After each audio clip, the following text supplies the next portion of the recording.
So when we talk about customer data, there from a macro level, there are two types of data.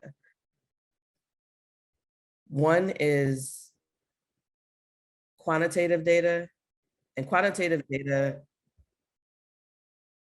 is data that you normally see on, like you see more detailed, like metrics and numbers. It's all based in numbers. It's very numerical.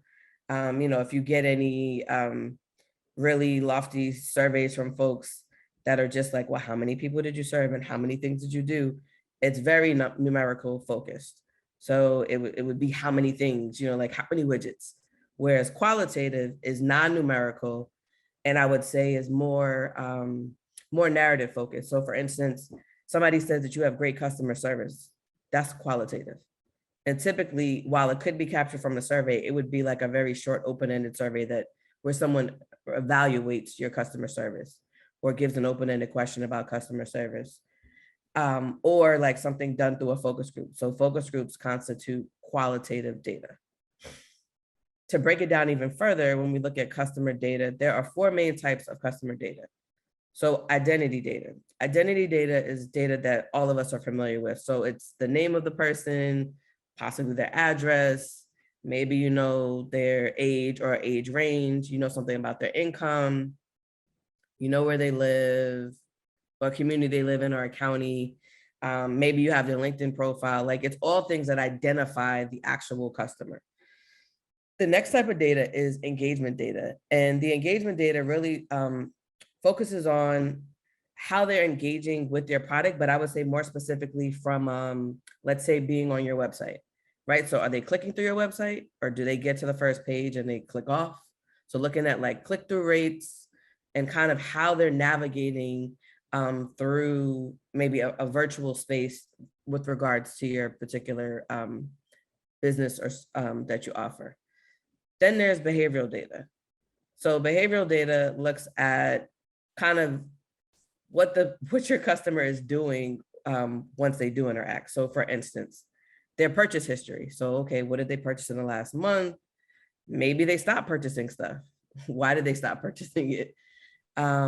Maybe they fill their cart and then they abandon the cart is what it's called. So like if anybody used like Etsy for anything, they actually can tell you how many people may have abandoned their cart.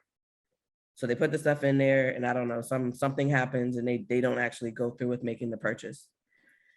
And then attitudinal data. So attitudinal data really looks at how the customer is viewing their experience with their actual business or service. It could be something related to customer service.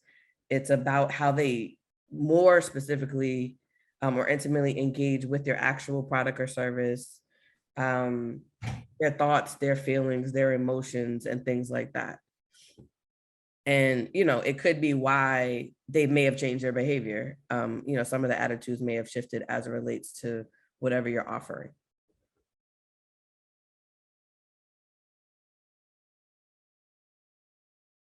So obviously this whole webinar is about the importance of customer satisfaction surveys.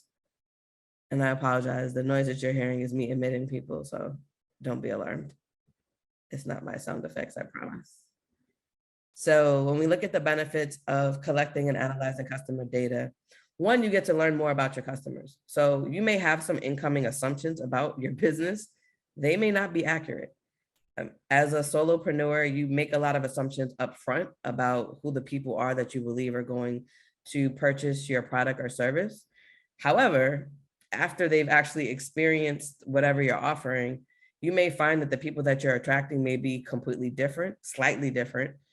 So being able to collect data in the form of like a survey or doing focus groups allows you to learn more about who the people are that you're actually attracting and what it's like, what their demographics are. It could be also what their psychographics, which is more about who they are. So maybe it's some of their affiliations. Are they part of the U.S. Coalition of Black Women Businesses? Do they have other affiliations? Like, are they in a trade organization, or are they in like a sorority or fraternity? All those things may be important to you depending on the type of product or service that you're offering, or maybe something that you want to offer in the future. The other reason why collecting and analyzing this data is really important, again, going back to what I said in the beginning, all of our work is rooted in data-driven decisions. It allows you to make data-driven decisions in key areas that are important to business. So I know all of us, want to market our business so that, we can get more eyes on our page, more eyes on our products, on our services. And being able to collect data and have it analyzed allows you to make a more informed decision about your marketing in terms of even coming up with a marketing strategy. You can use the data from these surveys or for analyzing the customer data to inform that. So you could find out, for instance, if your customers like receiving information from you via email. Some people don't check their email very often. So it may not be advantageous for you to blast everybody an email, or you can ask them specifically how frequently they like to engage with you. So for instance, when you send the email, you can have kind of opt-in to say, would you like to receive it once a month, twice a month? You want to give people options. I know I've had some clients where we found that people liked engaging with the particular person via social media. So they were engaging with them via WhatsApp, Facebook, and Instagram. That was their preferred method. They actually did not prefer email. And that was one segment of their customer base. And then a slightly older age demographic from their customer base was okay with the email. So that's why it's important to collect the data and be able to figure out if you need to make further segments. And segments are pretty much just subgroups, so that the people that you're communicating with them in a way that they want to be communicated with and at a frequency level that they want to be communicated with. Because the last thing you want, especially with email, is for somebody to unsubscribe. Because then you're not allowed to email them again. Like pretty much they're kicked out of your system when they unsubscribe. There are some people that use text messaging. So again, it's about knowing who your audience is and just asking them. That's the thing about surveys. Like, you're asking people who you serve or who you want to serve what they want.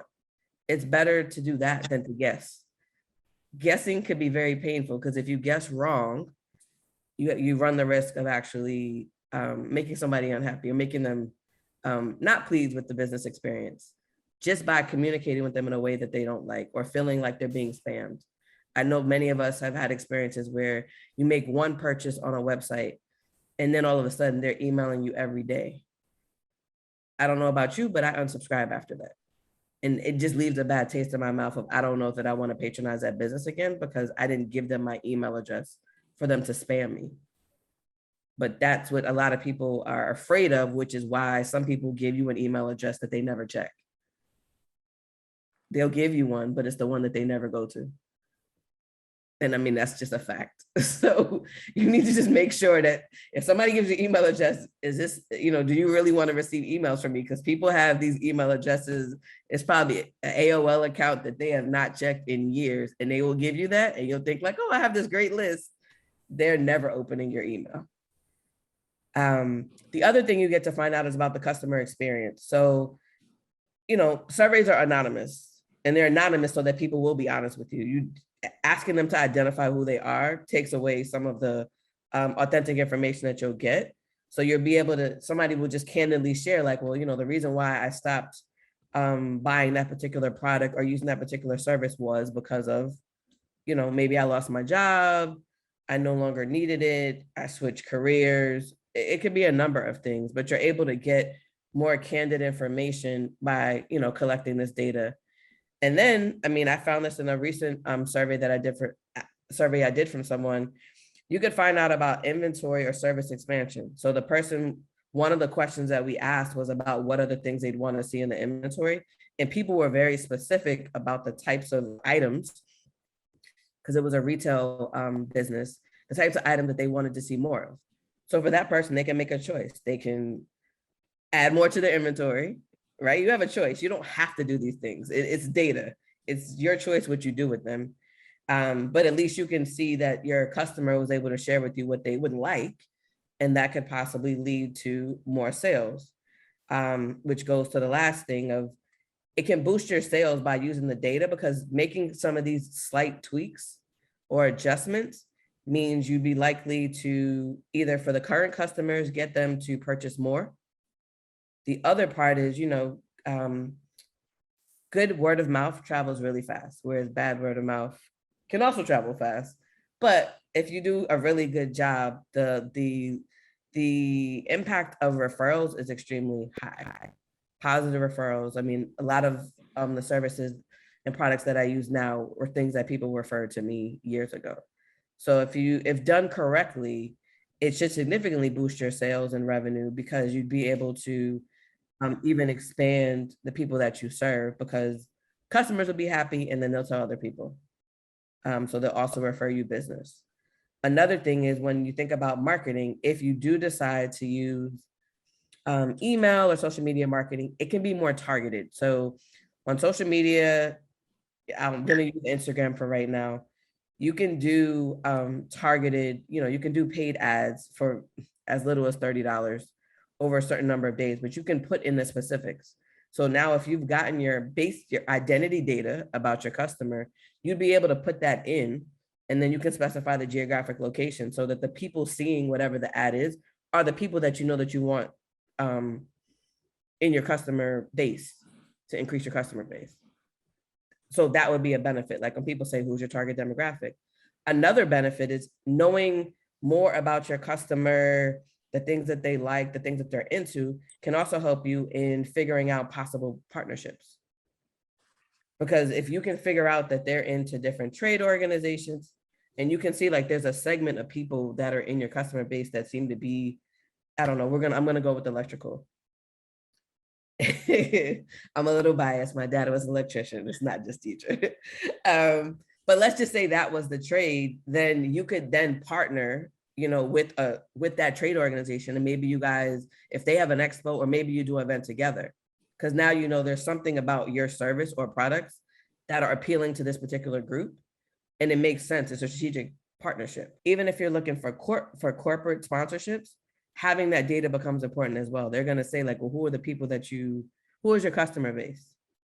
Who are you actually serving? So being able to, you could create a one pager that says like, here's the demographic, the psychographic profile of the people that are in my customer base. And then, again, that can be strategic, whoever you decide to present it to. But I know plenty of people that have been able to use that in order to secure sponsorships for events, galas, to give out grants to people. I know several people have started new grants just for that, just to say, we serve this population. It matches with a particular initiative of that particular corporate entity. They'll give you the money.